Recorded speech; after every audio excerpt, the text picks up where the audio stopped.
오늘 우리에게 주신 하나님의 말씀은 창세기 21장 22절에서 34절까지 말씀.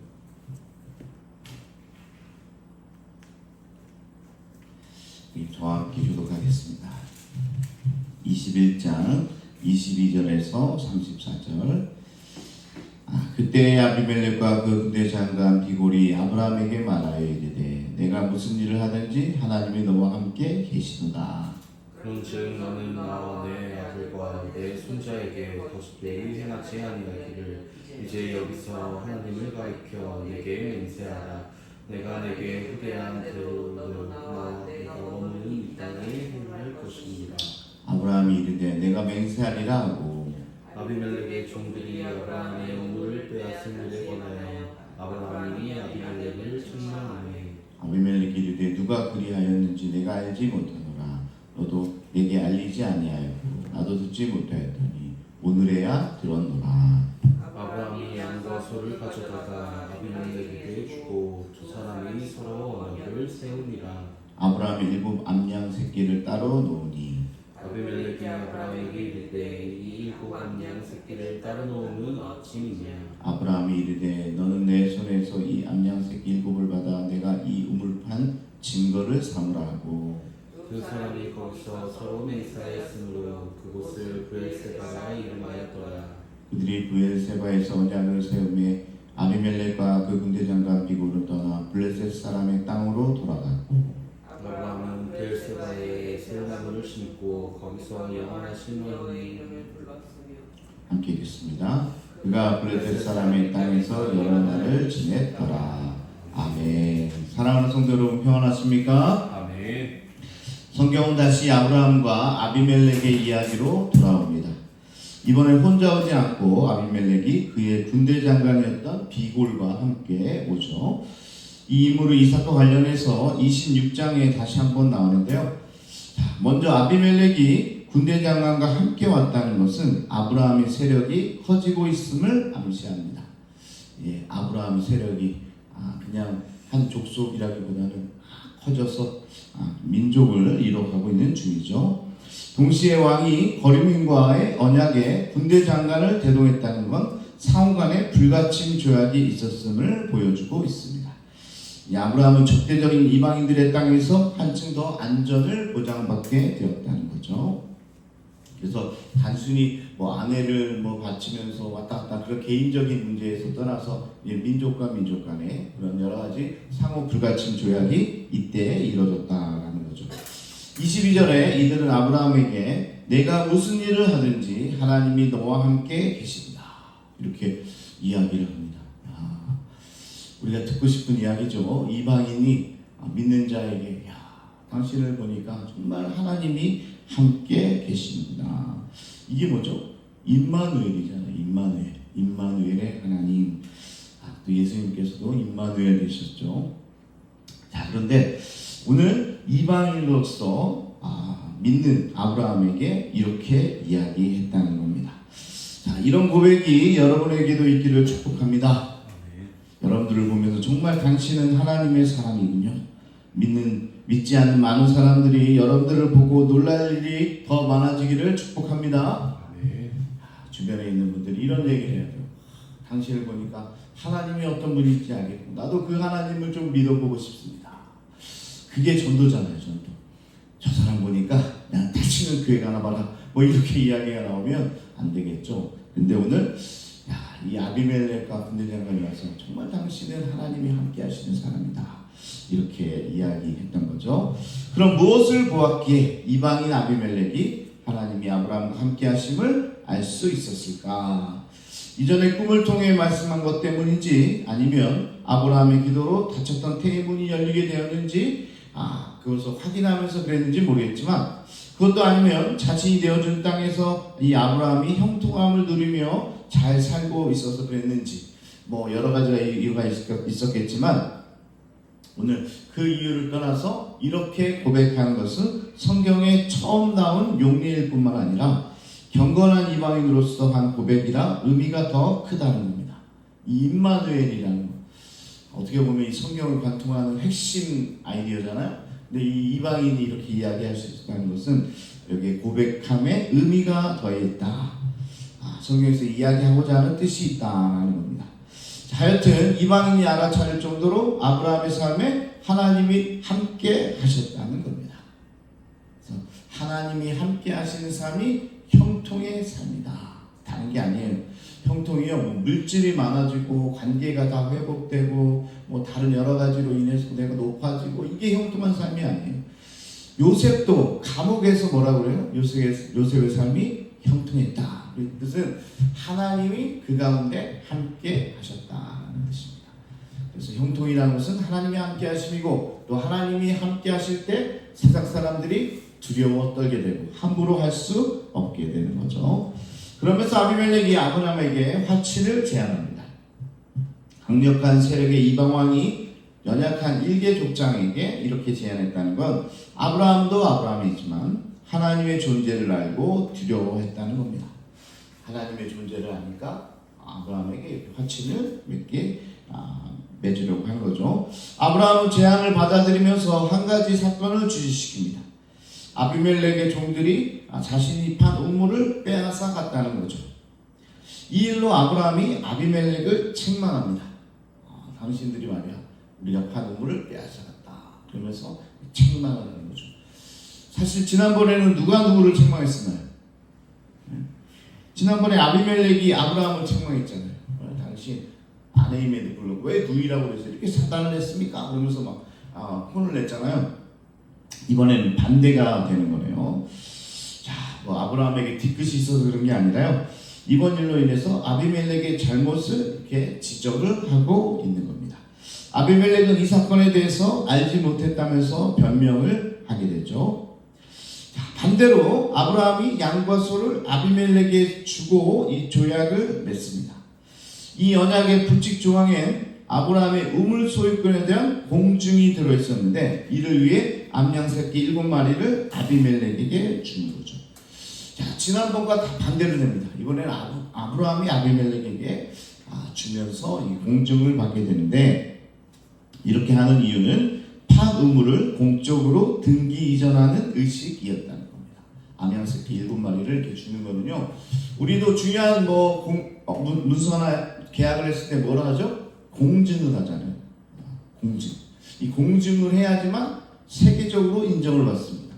그래서 미국 비자 받을 때도 다 공증을 받아야 돼요. 변호사 공증을 받아야 되는데 이게 확실한 증거가 되는 거죠. 자, 그러면서 두 사람이 우물에 대해서 서로 맹세했기에 그곳을 브엘세바, 곧 맹세의 우물이라고 부르게 됩니다. 이 땅을 브엘세바라고 하자. 우리가 함께 맹세했던 우물이다. 계절별로 우기가 제한된 땅에서 우물은 주민과 그들의 가축의 삶의 터전이었다는 점에서 굉장히 중요합니다. 그냥 한 우물 정도가 아니라 이 우물이 있어야 이 목축을 하는데 굉장히 편하다는 거죠. 그래서 아브라함이 우물을 봤던 이 브에세바 지역은 아비멜렉의 정치적인 관할권에 속해 있었으나 실제로는 임자 없는 땅이었죠. 그 지역에 많은 땅들이 그랬듯이. 그런데 이 땅에 대한 소유권은 아니지만 이 우물에 대한 소유권을 통해서 이 땅을 이제 자유롭게 쓸 수 있게 만든 겁니다. 그럼 이해가 되시죠? 당시에는 뭐 관할권이 우리 지금처럼 막 지적도 해가지고 잘 나눠져 있지는 않았어요. 그 주변이 다 이 아비멜렉의 땅으로 왕으로 삼고 있었지만 사실은 임자 없이 가서 그냥 있으면 내 땅이에요. 근데 이 아비멜렉의 종들이 가서 자꾸 이렇게 괴롭히고 뺏고 그러니까 이번에 아브라함이 이 우물에 대한 소유권을 딱 갖게 됩니다. 근데 이제 우물에 대한 소유권이 결국 땅에 대한 소유권이 되는 거죠. 자, 이를 알고 이 아브라함이 이렇게 현명하게 대처를 했다는 겁니다. 자, 땅의 소유권이 아니니까 정치적인 문제로 비화될 수 없었고, 단지 자신이 판 우물의 권리를 주장하는 것이기 때문에 우물 주변의 땅을 갖게 된다는 의미에서 중요한 이번에 계약이 됐다는 겁니다. 자, 왜 이렇게나 이게 중요할까? 이 우물을 갖게 되는 것, 이게 왜 중요할까? 이 브엘세바 땅을 갖게 되는 것, 왜 이렇게 중요할까? 왜냐면요, 아브라함은 이제 후대를 준비하고 있는 겁니다. 후대를 준비한다. 이스마엘이 떠난 후에 오늘 이 계약이 왜 나올까? 우리가 사실은 뜬금없다 생각할지 모르겠잖아요. 이스마엘도 가게 되고 이제는 아브라함 이야기로 돌아오면서 이 우물에 있는 이 땅을 왜 얻게 됐는가 보니까 아브라함은 이삭의 미래를 준비했다는 겁니다. 그 첫 번째가 이삭을 위한 땅을 마련하는 일이었다. 아브라함은 평생토록 소유한 땅 없이 유랑 생활을 했기에 이삭을 위한 터전 마련이 시급한 과제였다는 겁니다. 때마침 이 아비멜렉이 화친을 제안하자 이 기회를 놓치지 않고 우물에 대한 정식 소유권을 얻게 됐고, 우물을 갖게 되면 그 주변의 땅은 자연스럽게 갖게 되는 거죠. 이 일은 브엘세바 땅이 아브라함의 소유가 될 것이며, 아브라함은 이곳에서 예배를 드림으로써 하나님의 은혜로 이 땅을 얻게 되었음을 만천하에 선포하는 장면입니다. 이해가 되시죠? 그냥 뭐 없던 곳에서 내가 새로운 땅, 여러분 첫 집 샀을 때 기억하세요? 뭔가 내가 소유가 됐을 때 기억하세요? 그러면 정말 기쁘잖아요. 그럴 때 오늘 아브라함이 뭐 그 정도라고 생각할 수 있겠지만, 그것보다는 뭐예요? 자녀를 생각하는, 후대를 생각하는, 다음 세대를 생각하는 거예요. 그리고 나서는 다음 세대는 여기서 정착할 수 있도록 내가 이 땅을 마련해야 되겠다. 이런 의미에서 오늘 의미가 크다는 겁니다. 아브라함은 거기에 에셀나무를 심고 영원하신 여호와의 이름을 부릅니다. 우리 하나님은 영원하신 하나님이다. 이렇게 예배를 드리고 있는 거죠. 지난번에도 얘기했지만 아브라함은 어디 곳에 가든지마다 거기서 예배를 드리는 삶을 살았습니다. 그렇기 때문에 형통하게 되고 하나님이 함께하는 삶을 살게 되었다는 거죠. 여러분들도 이 예배의 삶을 살아가기를 축복합니다. 자, 이사 신방을 저도 많이 하게 되는데요. 이사 신방할 때, 여러 이사 신방을 할 때 어떨 때 가장 감격스러운지 아십니까? 이사 신방도요, 감격스러울 때가 있고 또 안 그럴 때가 있어요. 어떤 집은 전세로 이사 가면서도 이사 신방을 받아요. 뭐 그럴 수 있죠. 왜? 전세도 자기 집이니까. 그러면요, 그렇게 감동이 없어요. 근데 어떨 때냐, 한 30년 전세 살다가 나이도 늦지막히 들고 처음으로, 목사님 제가 처음으로 집을 사서 이사 신방을 받을게요. 야, 그러면 저도 기쁘고요, 그분도 참 이사 신방 갈 때요, 막 이사 신방이 눈물 바다가 돼요. 야, 감격스러운 거죠. 그냥 집이 10채 있는데 한 채 더 사가지고, 목사님 이번에도 집을 샀습니다, 이사 신방을 해주세요. 이때와는 차원이 달라요. 아무것도 없는 상태에서 또 전세로 전전긍긍하면서 오늘 아브라함처럼 이곳저곳 유랑생활을 하면서 이렇게 살다가 처음으로 이 우물에 대한 소유권을 얻고 딱 이곳에서 브엘세바, 하나님께 영광을 올려드리며 예배드리는 그런 장면이라는 거죠. 자, 이게 왜 의미가 있느냐? 이삭에게 누구도 빼앗을 수 없는 확실한 근거지가 마련되었고, 여기저기 떠돌아 살 필요도 없게 됐고, 이곳에 정착했으니 재산도 많아질 것이고, 자신처럼 아내를 동생이라 속여 훗날 후회할 필요도 없겠고, 여기에 땅을 얻었으니까 이제 다음 세대를 위한 준비가 시작됐구나, 이렇게 아브라함이 생각을 하는 겁니다. 그래서 벌써 예배를 드리는 거죠. 어떻습니까? 이제 좀 달라 보입니까? 아브라함이 다음 세대를 생각하는 믿음의 조상이 되어가고 있는 거죠. 자, 근데 한 가지 중요한 게 빠져 있어요. 여전히 하나가 빠져 있어요. 여러분들은 그게 뭔지 아십니까? 지금 다음 세대 준비하고 있어요. 후손을 위해서 준비하고 있는데 한 가지가 빠졌어요. 뭔지 아세요? 실은 우리도 잘 모르니까 아브라함 같은 실수를 자꾸 하게 됩니다. 자, 이삭에게 가장 필요한 것은 땅이나 소유물, 안전의 확보가 아니었습니다. 아브라함이 이삭에게 물려주어야 할 진짜 유산은 뭐예요? 믿음이에요. 우리 권사님 잘하시네요. 그러니까 권사님 하고 계시니까 이게 잘하는 거예요. 신앙이고 믿음입니다. 아니, 살 땅을 준비하는 거 그 다음이에요. 뭐 재물을 주는 거, 뭐 돈을, 유산을 물려주는 거, 그거 다 그 다음이에요. 뭐를 물려줘야 돼요? 믿음을 물려줘야 돼요. 예? 신앙을 물려줘야 돼요. 우리 자녀들에게 신앙을 물려줘야 됩니다. 그러지 못하고 나중에 가면요 가슴을 치며 후회하게 될 거예요. 오늘도 이 아브라함이요 지금 땅을 준비해 놓고 살 터전을 준비해 놓고 재물을 준비해 놓고 이삭이 살 수 있도록 다 준비했는데 뭐가 빠져 있어요? 신앙이 빠져 있었어요. 신앙. 그러니까 하나님께서 어떻게 해요? 그 신앙을 전수하게끔 뭘 하세요? 시험을 주세요. 그게 이제 다음 주에 나오는 이삭을 바치는 거예요.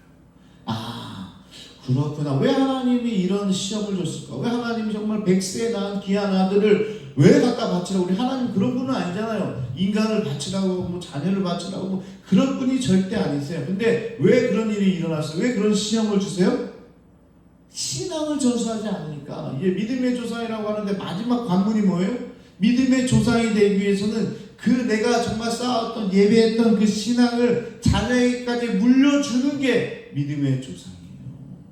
근데 땅은 사놓고 뭐 준비는 다 했다고 하는데 자녀에게 자녀가 너무 이뻐서 그냥 맨날 좋다고 그냥 귀여워하지만 않았지 신앙을 물려주지 않으니까 하나님께서 그 시험을 허락하시는 겁니다. 그래서 그 아들을 바칠 수 있겠냐. 오히려 그 시험이 아브라함에게 있어서는 가장 위대한 선물이 되는 거죠. 그러니까 이 믿음과 실현을 통해서 정말 아브라함은 믿음의 조상이 되는 겁니다. 이제 다음에 살펴볼 내용이지만 그렇게 지금 연결이 되고 있는 거죠. 이제 정말 아브라함의 인생이 마지막으로 치닫고 있습니다. 여러분도 아시다시피 믿음은 하루아침에 완성되지 않습니다. 믿음의 조상으로 자리잡기까지 그 숱한 실수를 반복했죠. 그러나 그의 연약함을 통해서 하나님은 오히려 당신의 전능하심을 보이셨고 믿음을 갖게 하셨고 이제 후대에 이 위대한 신앙을 전수하는 일만 남게 되었다. 오늘까지는 땅을 사고 후대에 이런 여러 가지 준비를 하게 되지만 한 가지 남은 것은 이 믿음을 어떻게 자녀에게 전수할 수 있게 되는가. 자, 이삭을 바치면서요 아브라함의 신앙만 보여주는 게 아니잖아요. 그럼 이삭은 어떻게 해요? 이삭도 받아들이잖아요. 그게 신앙이에요. 예. 순종하면서 아버지의 신앙이 어떻게 진짜 전수되는 거죠. 아버지의 믿음이 이제 아들한테 탁 가는 게 바로 이 시험의 한 사건이었다. 그러니까 여러분 때로는 시험이 오면요 고난이 찾아오면 그냥 기쁨으로 받아들이면 좋겠어요. 아 이게 내 신앙이 우리의 신앙이 내 자녀들에게 전수되는 순간이구나 이렇게 여길 수 있으면 더 좋은 거죠. 우리도 마찬가지입니다. 자녀들에게 신앙 말고 뭘 그렇게 남겨주겠습니까? 서울의 아파트요? 오늘도 얘기했어요. 부여세가 땅보다 더 중요한 게 있다고요. 이게 제일 중요하면요 아들을 바치라고 하지 않습니다. 이 땅 준비했으니까 됐구나 이랬겠죠.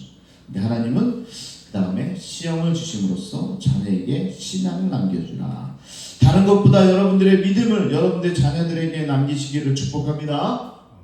그래서 아브라함이 33절에 영원하신 하나님이라고 고백했는데 우리의 고백도 이와 같기를 바랍니다. 나를 지켜주셨던 하나님이 영원하셔서 내 자손들까지도 내 후대까지도 영원히 우리의 자녀들을 지켜주실 줄로 믿습니다.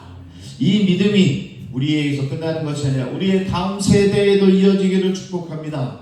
오늘 여러분들 이렇게 새벽에 나와서 기도하고 예배하고 무슨 일이 있을 때마다 하나님을 예배하는 그 신앙이 여러분에서 끝나지 않고 여러분의 후대, 여러분의 자녀들에게, 여러분의 손자들에게, 손녀들에게 또 자자손손 이어지는 정말 믿음의 가문 다 이루시기를 축복합니다. 그렇기 때문에 오늘은 그것을 이야기하고 있어요.